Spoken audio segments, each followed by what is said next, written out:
হ্যাঁ, কেফায়েতুল্লাহ ভাই বলেন দেখি আপনার রুকিয়া শিখার উদ্দেশ্য কি আর আপনার পরিচয়টা বলেন।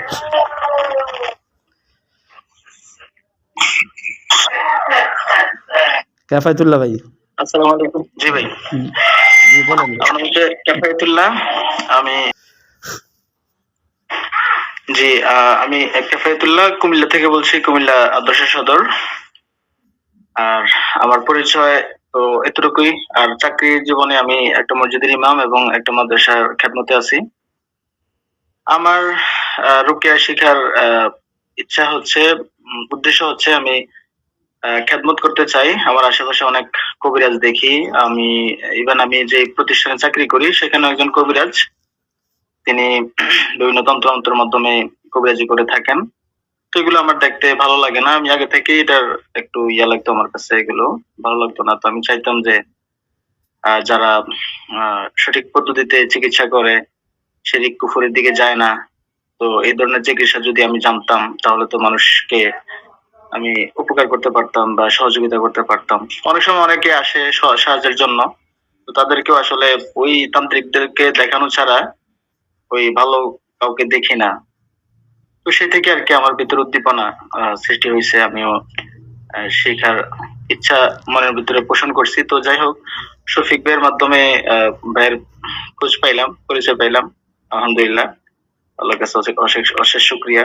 আশা করি এই কোর্স থেকে আমি আশানুরূপ আমি ভালো কিছু শিখতে পারবো ইনশাল্লাহ, যেটা আমার ভবিষ্যতে নিজের উপকার হবে এবং আমার আশেপাশে যারা আছে তাদের সবারই উপকার হবে ইনশাল্লাহ। ইনশাল্লাহ ইনশাল্লাহ। আচ্ছা, তারপরে হলো মুন্সিগঞ্জের মাহমুদ ভাই, আপনি তো একজন রাকি, প্রফেশনাল রাকি মুতাব্বির। মুন্সিগঞ্জের মাহমুদ ভাই, আমার কথা শুনতেছেন? আপনি এই কোর্সে ভর্তি হওয়ার কারণ কি? জি, আসলে রুকিয়া জগতে আসার মূল কারণ হলো যে আমি যেহেতু মসজিদে আছি, মুন্সিগঞ্জ শ্রীনগর থানা, মসজিদের ইমাম খতিব হিসেবে আছি। তো অনেকে আসে বিভিন্ন সমস্যা নিয়ে। তো দেখা গেছে যে আমরা কোরআনের আয়াত পড়ে ঠিকই রুকিয়া করি। তো কোরআনের কিছু পাওয়ারফুল আয়াত আছে যেগুলো জটিল জটিল রোগের কাজ করে। অনেক সিহরগ্রস্ত রোগী এবং জিনের রোগী আসে। তো আমি দেখেছি একজন রোগী আমাকে কয়েকদিন আবেদন করছে, কালিতে ধরছিল, কালি। আমাকে কয়েকদিন বাসায় যেতে বলছে, হুজুর একটু রোগীটা দেখেন। আমি ভয়ে রোগীর কাছে যাইনি। পরে 5,000 টাকা খরচ করে এক হিন্দু কাছ থেকে ট্রিটমেন্ট করে আনছে। হিন্দুর নিয়ম অনুযায়ী যা যা করার করছে। তো এর থেকে দেখলাম যে একটা মানুষ যখন বিপদগ্রস্ত হয় তখন আল্লাহকে দিলে দিলে ডাকে, ঠিক আছে, কিন্তু তার তখন দিক ঠিক থাকে না। যেদিকে মানুষ বলে সেদিকেই যায়, কোনটা ইমান চলে যায় কোনটা ইমান থাকে এত কিছু খেয়াল করে না। এমনকি মানুষ বিপদগ্রস্ত হয়ে তারা আল্লাহকে ভুলে যেতেও তারা বাধ্য হয়ে যায়, এরকম অবস্থা। মুসলমানদের ইমান আমলের এত করুণ পরিণতি। শেষে দেখলাম যে একটা মানুষ যখন বিপদগ্রস্ত হয়, জিন জাদুতে আক্রান্ত হয়, তখন অনেক মানুষই কবিরাজদের কাছে গিয়ে সাচ্চা ইমানটা নষ্ট করে বেঈমান হয়ে আসে। তো আমাদের কাছে কোরআন হাদিসের এত জ্ঞান থাকা সত্ত্বেও আমরা ওই জিনিসগুলোকে অ্যাভয়েড করে চলার কারণে তারা বারবার ওই কুফরি কবিরাজদের কাছে যাইতেছে। আর তাদের দিলের মধ্যে এই জিনিসটাই বদ্ধমূল হইতেছে যে কাটা দিয়ে কাটা তুলতে হয়, যেটা সাদ্দাম ভাই বলছিলেন। অনেক কবিরাজরাই এই উদাহরণটা দেয় যে ভাই কোরআনে কাজ হইতেছে না, তো আপনি এটা কুফরি করান, এরকম শুনছি আমি। তো দেখা গেছে তারা বাধ্য হয়, ঠিক আছে তাই উল্টা কাজ করে দেন, এরকম। তো এই কারণে আমি হলো যে ইনশাআল্লাহ আমি এটা শিখতেছি, এটা যেন পরিপূর্ণ শিখতে পারি। আর এখনো যে শিখতেছি, কিছু কাজ করতেছি, অনেক ঘাটলা, অনেক রোগী, অনেক ক্যাটাগরির দেখা যায় যে অনেক জটিল জটিল রোগী 7-8 কবিরাজ ঘুরে আসছে। আলহামদুলিল্লাহ ওগুলো সুস্থ হইতেছে। আবার সিম্পল একটা রোগী, ওই রোগীটার মাপ পেয়েছে আমি বুঝতেছি না, যার কারণে ওই রোগী লাইনে আসতেছে না, এরকম রোগী পেয়েছি। নিত্য নতুন রোগী আসতেছে এবং রোগী বিভিন্ন ক্যাটাগরি হইতেছে। তাদের অবস্থা না বোঝার কারণে আমি অনেক জায়গায় ব্যর্থতার সম্মুখীন হইতেছি। এই কারণে মূলত সাদ্দাম ভাইকে এর আগে থেকে সাদ্দাম ভাইয়ের সাথে ওই শফিক ভাইয়ের মাধ্যমে পরিচয় হয়েছে আলহামদুলিল্লাহ, ডাক্তার মাজারুল স্যারের ক্লাস করার সুবাদে।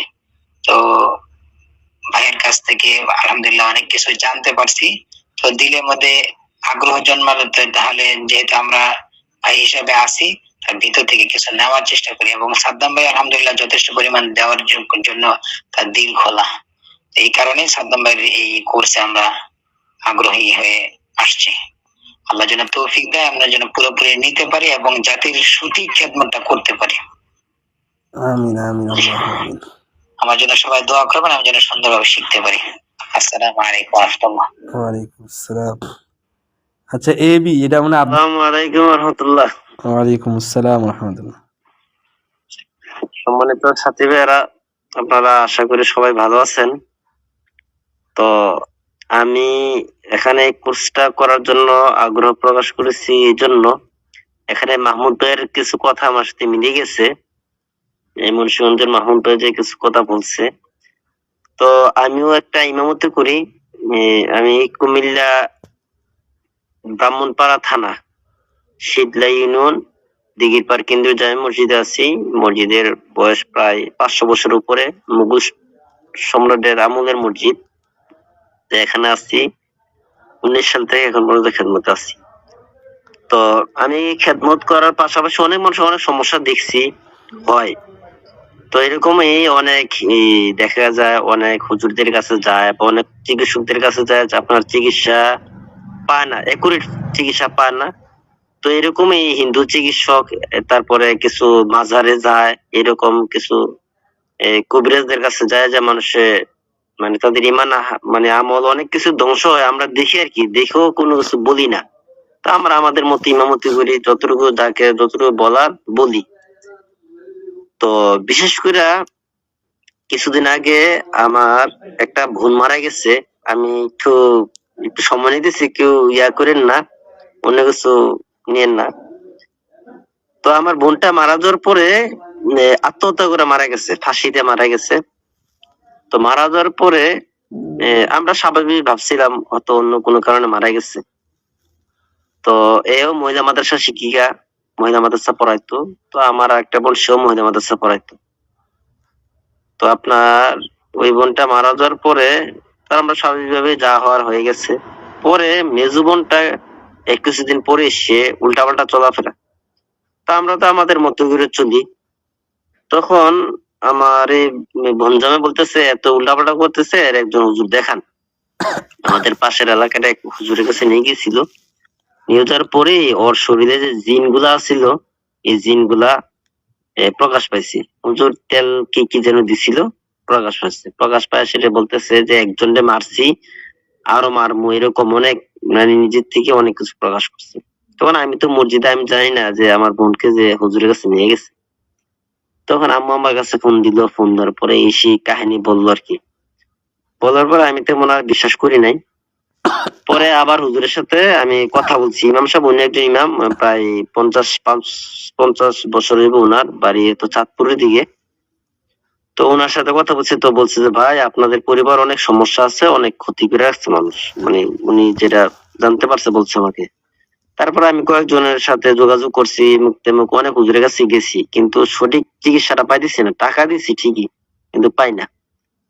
তারপর সর্বশেষ এখন একজন রাকির চিকিৎসা চলতেছে, কিন্তু এখন আমি কোনো কিছু বুঝতেছি না, কোনো ফল পাইতেছি না।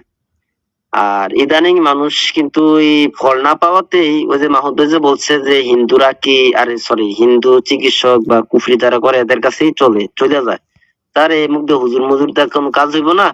ওই যারা যে যে তান্ত্রিক যে কবিরাজি করে, কবিরাজদের কাছে যাও, যে চিকিৎসা করে, এটা কোনো কাজ হতো না। আমাকেও বলছে হুজুর এটা তো হইতো না, যেটা যে লাইনের এই লাইনে চিকিৎসা করেন, এটা আপনার হুজুর মানুষ, এটা কোনো চিকিৎসা কাম হতো না, এটা বড় জিনিস, এরকম আমাকেও বলছে।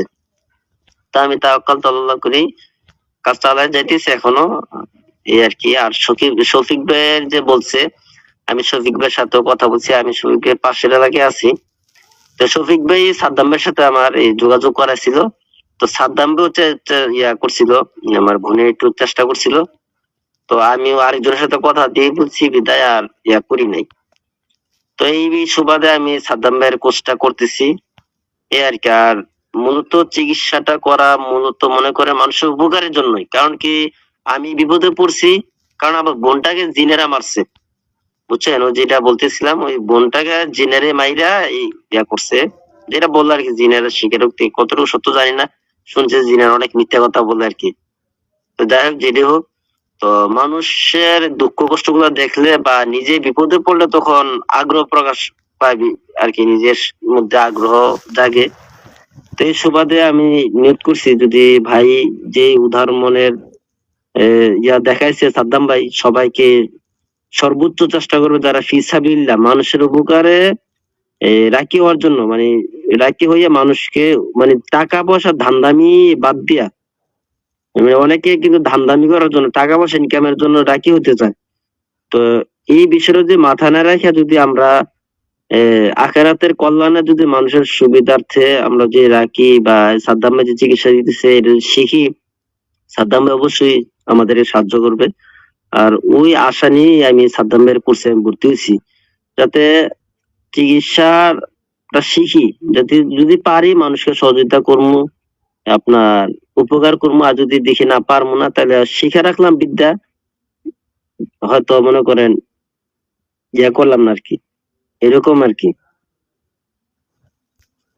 ঠিক আছে, মাশাআল্লাহ, জাযাকাল্লাহ খাইর। আচ্ছা আসসালামু আলাইকুম। আমি একটু বলিনি কারণ আমার ওই আরেকটা কল আসছে, তো আচ্ছা আচ্ছা, আমি একটু বলি। কেন বলবো? বলেন বলেন। আচ্ছা, আসলে আমার উদ্দেশ্য হচ্ছে, আপনি তো জানেন আমার ফ্যামিলি, আমি সহ আমার ফ্যামিলি সবার হেফাজত, ঠিক আছে, সবাইকে হেফাজতে রাখা, আর হচ্ছে মানুষের উপকার এবং খেদমত, যদি আল্লাহ কবুল করে আর কি। ঠিক আছে। ঠিক আছে, ইনশাআল্লাহ, জাযাকাল্লাহ খাইর। জি, আসসালামু আলাইকুম। মাহমুদুল ভাই হাসান, ওই যে ঢাকার মাহমুদুল ভাই, মৌলানা মাহমুদুল সাহেব, মিউটটা খুলে কথা বলেন। মাইক, আসসালামু আলাইকুম রহমতুল্লাহ। ওয়ালাইকুম আসসালাম।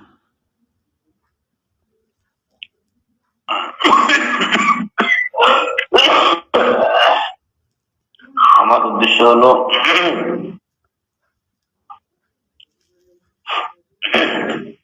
আমি একজন রোগী, কারণ এই রোগী হওয়ার কারণে যে এই রোগের যে কত যন্ত্রণা, কত এটা বড় বিপজ্জনক রোগ, কষ্টদায়ক রোগ, ভুক্তভোগী বুঝতে পারছি।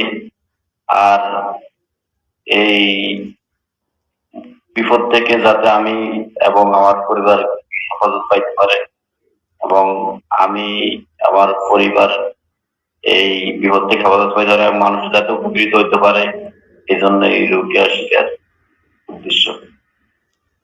মাশাআল্লাহ, জাযাকাল্লাহ খাইর। আচ্ছা, এটাকে এমডি লেখা আছে, এমডি, নাম ভাষা নাই। জি, আসসালামু আলাইকুম। ওয়ালাইকুম আসসালাম। ভাই, আমি মোহাম্মদ আকিউল ইসলাম, বাড়ি কিশোরগঞ্জ, কর্মস্থল হচ্ছে ব্রাহ্মণবাড়িয়া। আপনার সাথে কথা বলছিলাম কয়েকদিন আগে আসরের পরে। আচ্ছা আচ্ছা, এক মসজিদ মাদ্রাসায় খেদমতে আছে আলহামদুলিল্লাহ। তো শিক্ষার উদ্দেশ্য হলো নিজে এবং উম্মাকে তান্ত্রিক থেকে বিরত রাখা, নিজেও চাচ্ছি যে কোনো ধরনের তান্ত্রিকের সহযোগিতা যেন না নেওয়া লাগে,